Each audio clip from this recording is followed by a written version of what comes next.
السلام عليكم ورحمة الله وبركاته.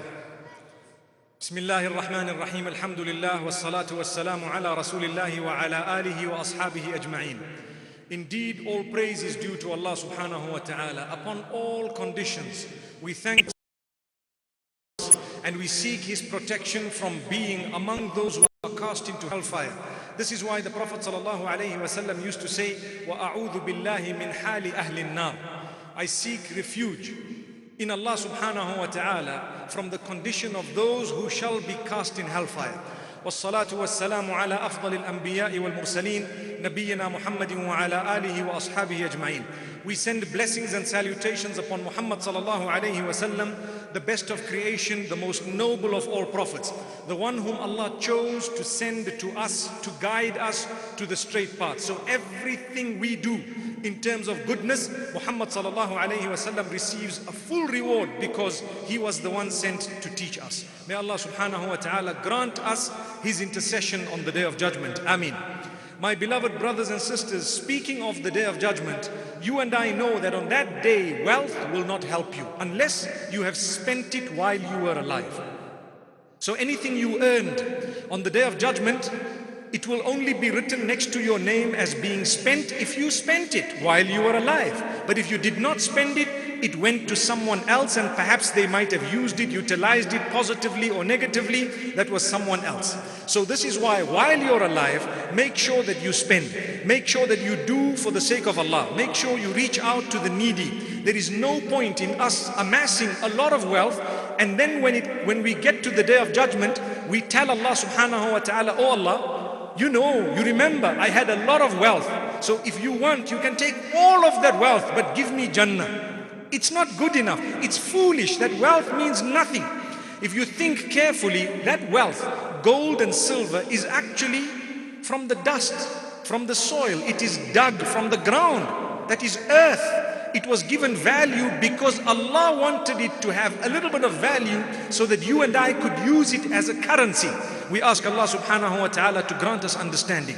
Allah speaks about the oppressors and those who did wrong during their lives.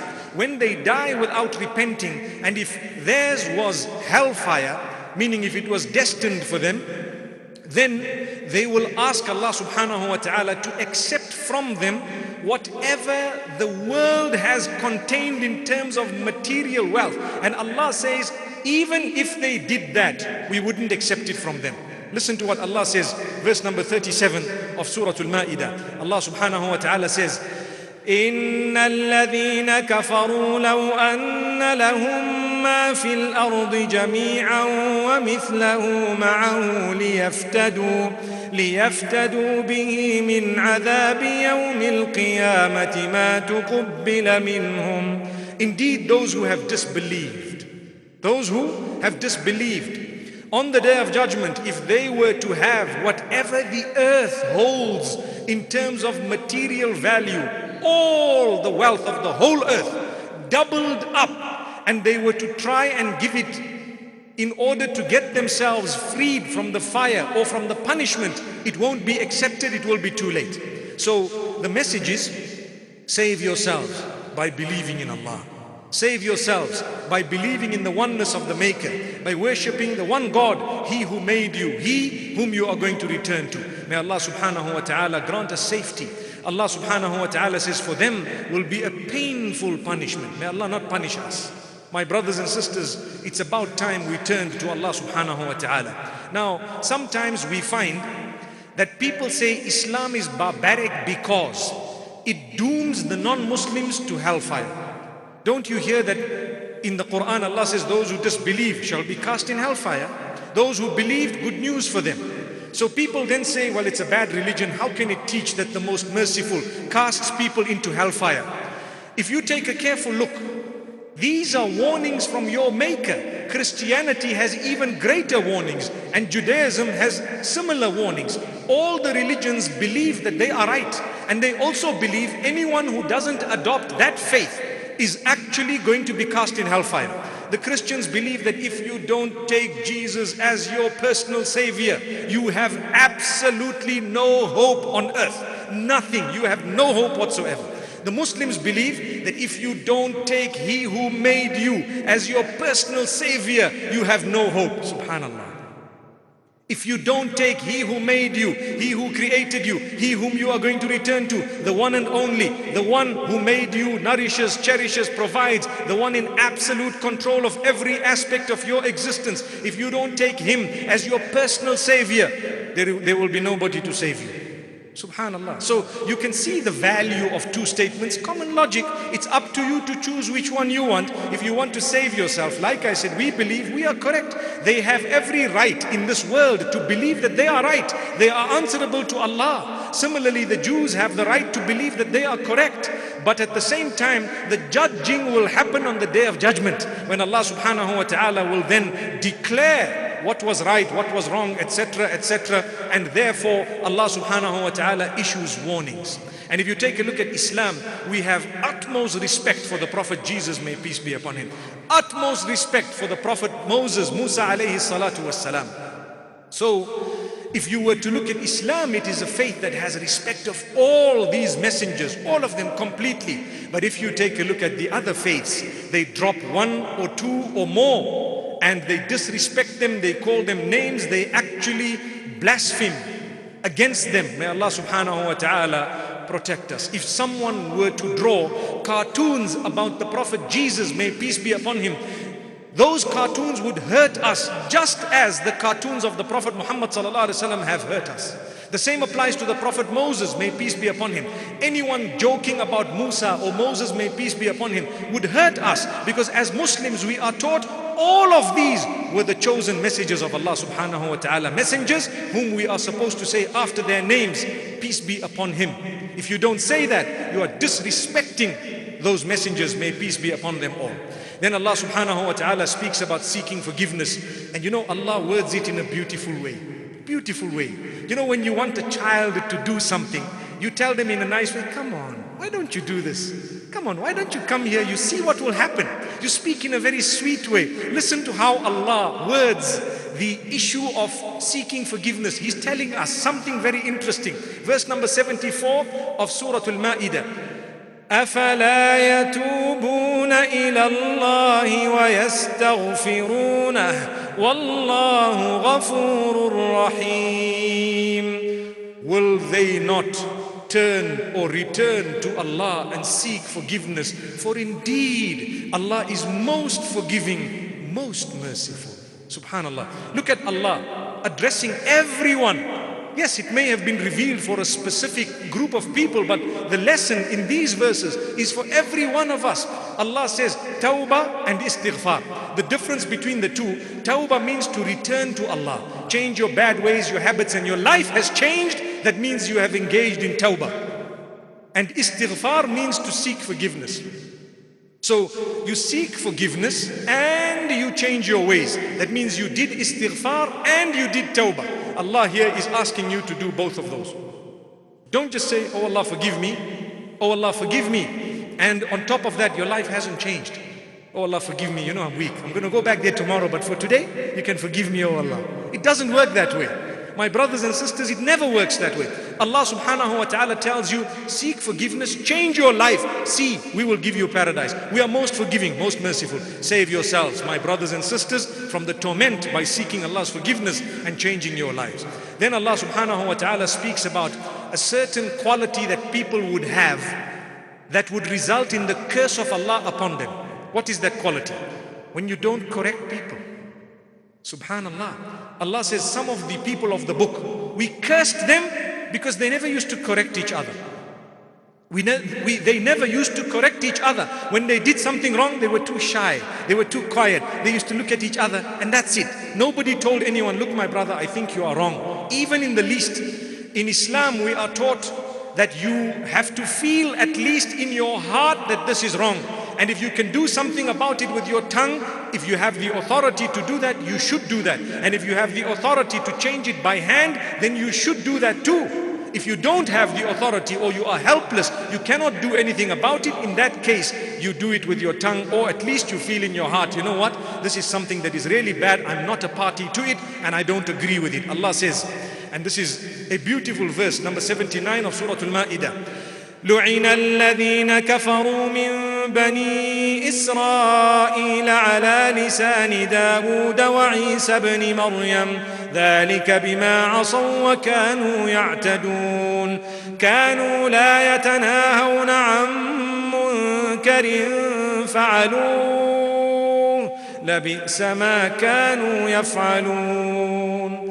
Allah speaks of those who were cursed, and then he says they used not to correct each other when they used to do bad. They did not used to prohibit against evil whenever evil was done. Allah says that was a very, very bad act in itself. May Allah subhanahu wa ta'ala help us to do two things. Number one, to correct one another. Number two, not to feel bad when we are corrected. May Allah subhanahu wa ta'ala guide us. Remember, if you do not feel bad when you are corrected, you will save yourself from dropping in standards, both spiritually as well as in any other way. Because if you don't feel bad, that's the only time you will be able to improve. People will gladly correct you. Gladly. Imagine you are writing 1 + 1 is 5. And someone tells you, hey brother, it's 2. Hey, keep quiet. Who do you think you are? Get out. Allahu Akbar. My brother, I know it's 2. I'm telling you it's 2. You're going to fail. No, I don't want to hear you. Move. You feel bad. You're supposed to say, thank you very much. Jazakallah khair. I hope you're not cheating in the examination. But, inshallah, it is the correct answer. 2, not 5. Alhamdulillah. Then Allah subhanahu wa ta'ala speaks about something very serious that we need to all save ourselves from. You and I know the problem of the age is drugs and intoxicants. You and I know that in our societies we have children, sometimes decent children, sometimes their character is good, their conduct is good, but they have a huge downfall. What is it? Drugs, alcohol, the nightlife. This is why the sunnah of Muhammad sallallahu alaihi wasallam, if you have nothing constructive or meaningful to do after Salatul Isha, that is the night prayer, go to bed. If you have a habit of going to bed immediately after the night prayer, you will save yourselves from 90% of evil, because 90% of evil happens after that, at night. Subhanallah. People go and commit sin. They go to the clubs. You know, that's why it's called a nightclub. Have you ever thought of it? Do you have a day club, afternoon club, morning club, midday club? No, it's a nightclub, which means for the evil to happen, it has to be at night. It's dark. Astaghfirullah. You are hiding from what? The spirituality. But you never hide from the eyes of Allah subhanahu wa ta'ala. Remember this. May Allah subhanahu wa ta'ala guide us. May He open our doors. Allah warns us in verse number 90 of Surah Al-Ma'idah that alcohol and intoxicants, as well as gambling and various other forms of worshipping the devil, all these are the abomination, or they are an abomination, the handiwork of the devil. So stay very far from these things. Ya ayyuhalladhina amanu إنما الخمر والميسر والأنصاب والأزلام رجس من عمل الشيطان فاجتنبوه لعلكم تفلحون. These things mentioned in terms of intoxicants, the term khamr is used, alcohol or any intoxicants are included in that, as well as gambling, as well as drawing lots and worshipping the devil in any way. Allah says this is an abomination from the handiwork of the devil. So stay far from it if you want to succeed. If you want to save yourselves from failure, stay away from these things. My brothers and sisters, it is a problem. Promise Allah you will quit your drugs tonight. Promise Allah, no matter what it is. Even if it is something considered light by your friends, it is heavy in the eyes of Allah. It is serious, it is unnecessary. We need you as a member of the ummah to serve this ummah. You have so many great qualities. Don't spoil yourself by not throwing out this habit. May Allah subhanahu wa ta'ala protect us all. Don't plunge yourself into failure. Many people, sometimes you have a decent person, he's a good guy, you wouldn't even tell. He gets married and later on, subhanallah, people find out this person's on drugs. They can't even believe it, because sometimes he actually comes for salah and he actually prays. May Allah protect us. My brothers and sisters, the same applies to gambling. I think we don't talk about it enough. Many people gamble. This gambling is the devil dangling a carrot in front of you, and you are like the donkey. There is a rod that the devil is holding. No matter how much you run, you're never going to get that carrot. Subhanallah. You're never going to get the carrot. So never ever put your hard-earned cash and your hard-earned money into somewhere where you are gambling it off. You are taking risks. That's not it. You will never receive or achieve any blessings by putting your wealth in the wrong direction. May Allah subhanahu wa ta'ala grant us strength. Allah says thereafter, and this is a test that He will always test us with. My brothers and sisters, when you promise Allah, let me give you a typical example. Those who commit adultery or have committed adultery, and you promise Allah, warm tears roll down your cheeks. You say, Ya Allah, I made a mistake in the past. I'm never going to do it again. Allah says, I'll forgive you. So now your life has changed. MashaAllah, you've quit your bad ways. You are forgiven by Allah. Now Allah says, we want to test you. We will test you by doing what? Dangling it in front of you. Making it easy to happen. And it's going to come and it's going to be accessible in order to see were you genuine in your repentance. It can become easier than the time when you used to do it before repentance. That's Allah's way of testing you. When you are in ihram, it's haram to hunt. Okay? It's haram to hunt animals in ihram. Allah says that in the Qur'an. So hunting is prohibited when you are in the condition of ihram. And Allah says when you are in that condition, we will test you by making beautiful hunting animals come right close range to you, like they are teasing you, because we want to see who fears Allah really and who is just playing the fool. So Allah says this in a beautiful verse number 94 of Surah Al-Ma'idah. And I always smile when I read this, because I know it's Allah testing us. Ya ayyuhalladhina amanu ليبلونكم الله بشيء من الصيد تناله أيديكم ورماحكم ليعلم الله من يخافه بالغيب. O you who believe, Allah will test you with the hunting animals coming very close range, close at the proximity of your spears and your hands, in order to test you who from amongst you fears Allah in the unseen. Do you know, when this animal comes and you know it's haram for you, you just got to turn around and say, oh Allah, you declared it haram and I'm going away. There you are. That's the winner. Same applies. I gave an example of adultery. I give you another example of haram income. Someone is earning income through haram means, and thereafter they quit. They said, oh Allah, no more interest. I'm not going to eat anymore. I've actually made tawbah. I've given away whatever excess it was, and now I've turned to you. The same day, a guy will phone you and say, 3 million rands, are you ready? You cannot just say, you know what, oh Allah, one more deal and then tomorrow I'll seek forgiveness. No. That's Allah testing you. Look, we brought it to you in a bigger way. Now that you repented to Allah, only for you to be tested. Are you genuine in your repentance or not? Save yourselves by being genuine. Save yourselves. It could be your last day. Perhaps you say, oh Allah, one more day, and you die after putting the phone down.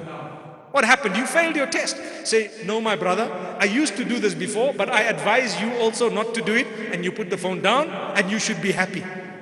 Allahu Akbar. My brothers and sisters, that is the test. And Allah says, evil. This is a powerful point because you can apply it to many aspects of living. Evil and goodness will never be the same. Even if evil is in the majority, even if the whole world is doing what is bad. Certain things, immorality and certain habits, certain ways, even if the whole world considers this okay, if it is not okay in the eyes of Allah, it will remain not okay.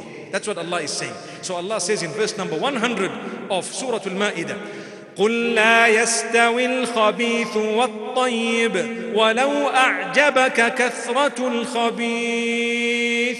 Say, O Muhammad sallallahu alayhi wa sallam, that which is evil and sinful will never be equal to that which is good and clean and pure.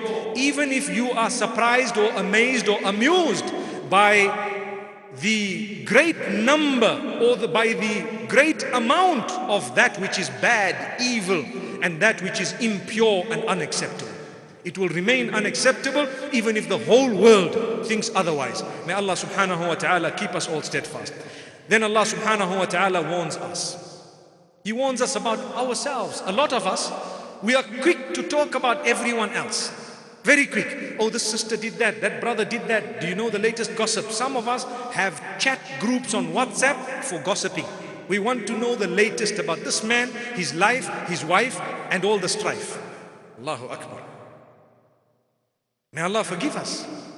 This is very, very distractive, because you are now, instead of concentrating on your weaknesses, you are getting a kick by listening to what others may or may not have done.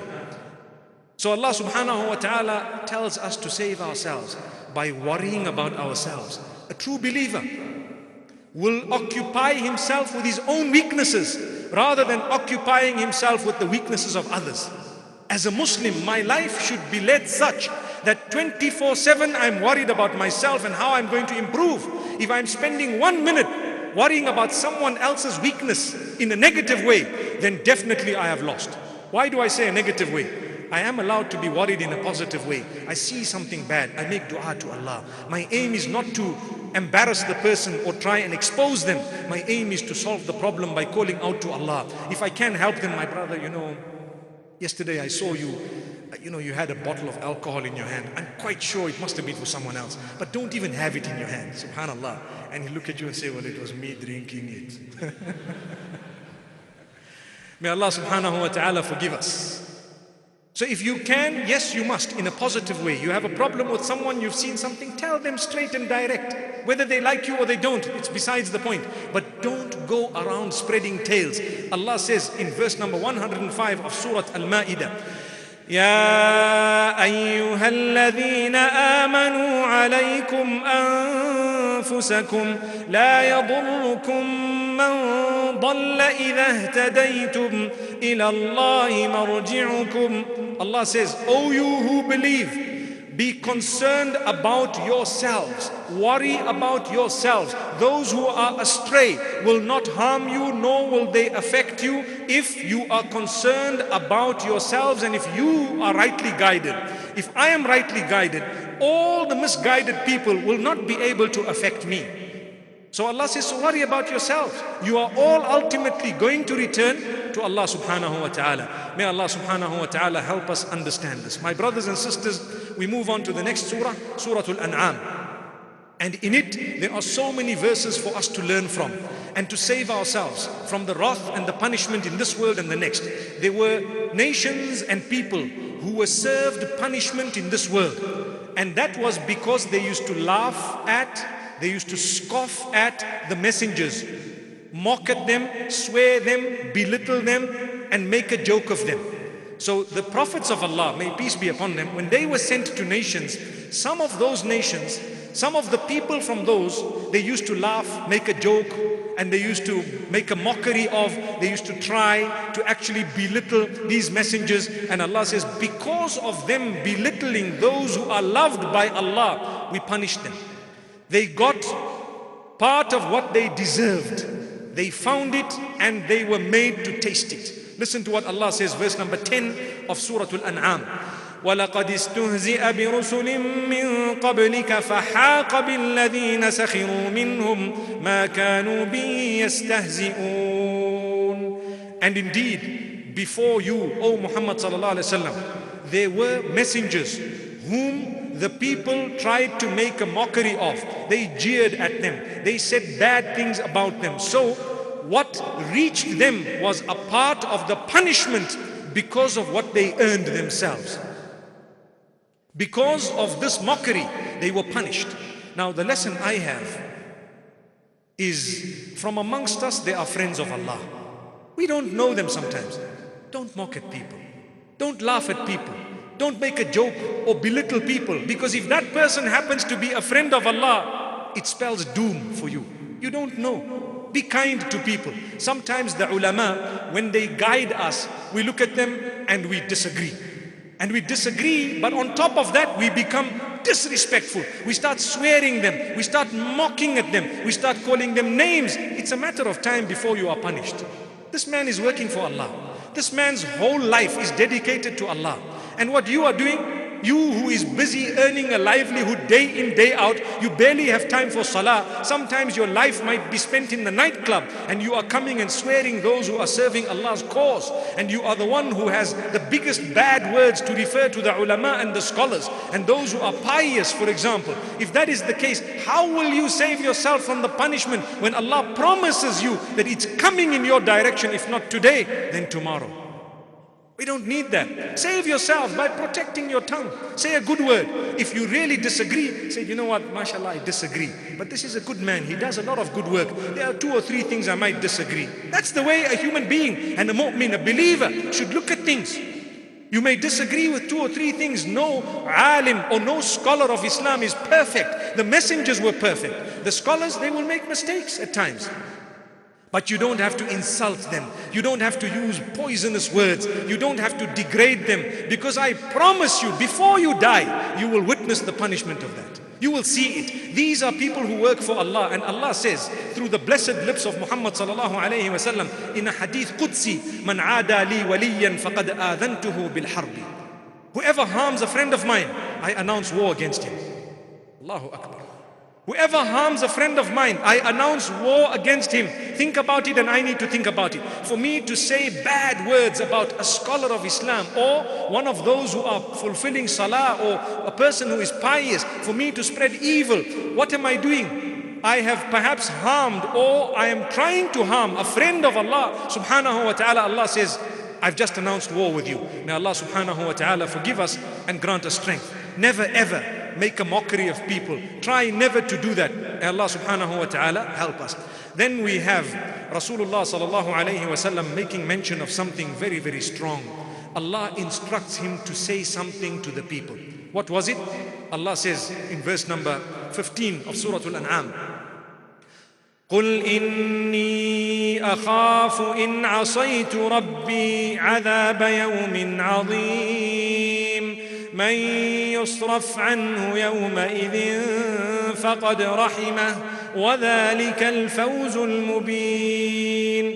Tell them, O Muhammad sallallahu alayhi wa sallam, that I fear if I were to transgress against my own Rabb, the punishment that is very, very great. I fear if I were to transgress against my own Rabb, the punishment that is very, very great. Whoever is saved from that punishment on the day of judgment has indeed succeeded, for that is the great success or the clear manifest success.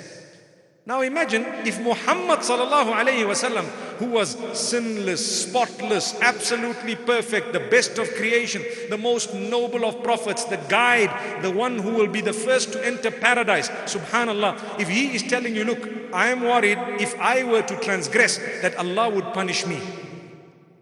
The lesson is only for us. He would never transgress. It's impossible for him to transgress. He has not transgressed the command of Allah. But he is telling us that, you know what? No matter who you are, never transgress. Never go against the limits of Allah. That is the message. That is the message. Because if you transgress, you need to be worried and you need to be fearful of a punishment that will come in your direction. So if you want to save yourself from that, don't transgress. Turn to Allah. Repent, and Allah will accept that repentance. And then Allah says, who is the successful one? The one who has achieved a clear success is the one who arrives on the day of judgment and he's told, you are safe from the fire. You are saved from hell. You're not going to go there. You can celebrate on that day. You know why? That is the greatest success. In this world, you've earned 1 million, 1 billion, you've done whatever else. That celebration is very, very temporary. In fact, Allah asks you to govern the way. Allah governs, in fact, the way you can celebrate on earth. But at the same time, the day you are given the book on the right hand, or in your right hand, you have every right to celebrate on that day. You can show people, look, these are my deeds, I did them. On that day, there's no more pride and everything of that nature that was evil. You're allowed to show off because you deserve the goodness. The angels will be greeting and so on. May Allah subhanahu wa ta'ala grant us true success, and may Allah subhanahu wa ta'ala elevate our status, and may Allah subhanahu wa ta'ala open our doors. Brothers and sisters, spare a moment to make dua for the suffering brothers and sisters across the globe, especially in Syria and Iraq and various other nations where Allah subhanahu wa ta'ala has tested them. They are suffering and struggling. May Allah bless us all. Wa sallallahu wa sallama wa baraka ala nabina Muhammad.